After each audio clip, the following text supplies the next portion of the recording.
My mom's name is Jenny. Her Chinese name is Chen Yan. She passed away in 2010 in the summer, pretty suddenly. She was probably the most genuine person I knew. She didn't think about herself at all, really. She really cared about people. She loved to host people. I think that's one of the things that she really enjoyed. She was a great cook. I still miss her food to this day. After she passed away, my dad can't cook, so it was terrible. I still remember my dad trying to cook for us, and I was like, "What are you doing?" She started to learn playing the piano. Our church needed someone to play the piano, and she always wanted to learn. So she's like, "Okay, I'm gonna do it." She was so driven. She, no matter what she did, she would try her best, and she would do 110%. She didn't buy anything for herself. She probably wore the same jacket for 10 years. I still remember it. It was a green jacket that she probably got from China, and she wore it for 10 years, and she didn't buy anything for herself. My mother's name is Carol Gregorich. How can I describe her? Well, loving and strong-willed. Sometimes I would say stubborn, but in a good way. She stuck her ground and stood for what she believed in a lot. My mother became ill when I was in 7th grade in junior high school, and she tried to stay at home for a while, and there was a nurse that would come to the house and help her to get better.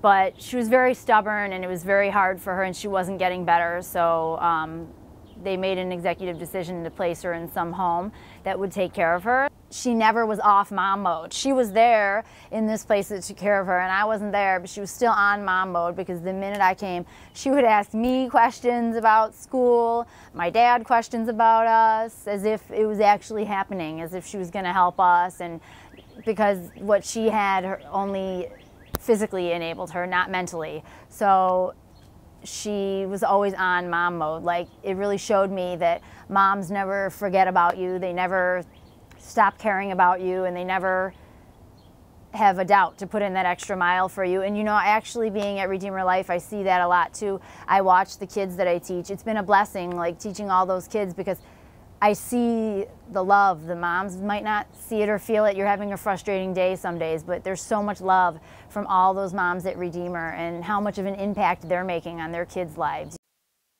My mom's name is Vivian Tang. In Chinese, that's Cao Xi.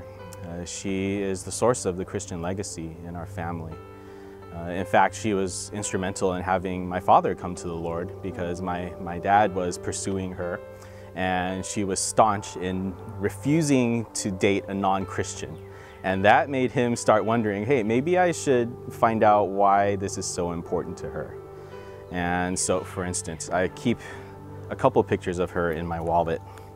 And this is one that my grandfather actually took of her when she was 6 years old, the same age that I was when I came to know Christ. When I go back home, she had her own spot in the house. And even now, my dad has left it this way. There's a prayer journal on the right and an open Bible on the left. And to me, that's her. That's everything about her. The open Bible, not a Bible that's gathering dust on the shelf, but always open, always on a different passage, always searching through God's Word, and always praying. For everything in life, her first instinct was to pray. And that was one of the greatest lessons she taught me. I just hope I could be as caring as she was. She was, if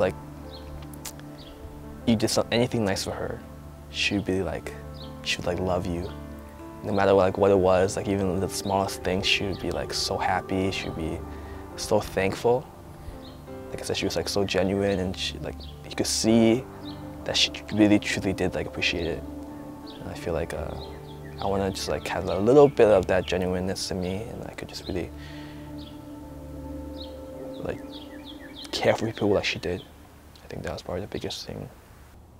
Okay, if I had a magic wand and I could say anything to my mom for 10 minutes or however long, I would tell her that everything turned out okay, because she was always super worried about everybody and everything. And she would remember like every anniversary and every date, and did you send them a card, and always thinking of others. So I would just tell her that nothing has been forgotten, and her impact in my life made a huge difference, and it was, for that moment, it was right. And so I don't hold it against her or regret or blame God or anything for the fact that she passed, because I know now that God puts people in our lives for the period of time that He does, family or whatnot, deaths or just, you know, changes in life, but He puts them in our lives for a reason. She's always buying little small things that remind her of you. And so when I go home, I'll just find a stack of just little trinkets on my dresser. Just things that show that, you know, even though I was gone for several months or so, that, you know, once in a while she would see something and go, oh, Brian would like that, and she'll just buy it and leave it there, and there would be just a stack of things waiting for me. And when I was living at home, it would be like that. Sometimes just this little trinket pops up on your nightstand, and you knew she was thinking of you. So she just had a way of always being present, even when she wasn't around, you know. And it's really just a reflection of even the way that she prayed. You know, she doesn't need the attention. She doesn't even need a thank you, even though it's good to give it to her, of course. But she's just always there.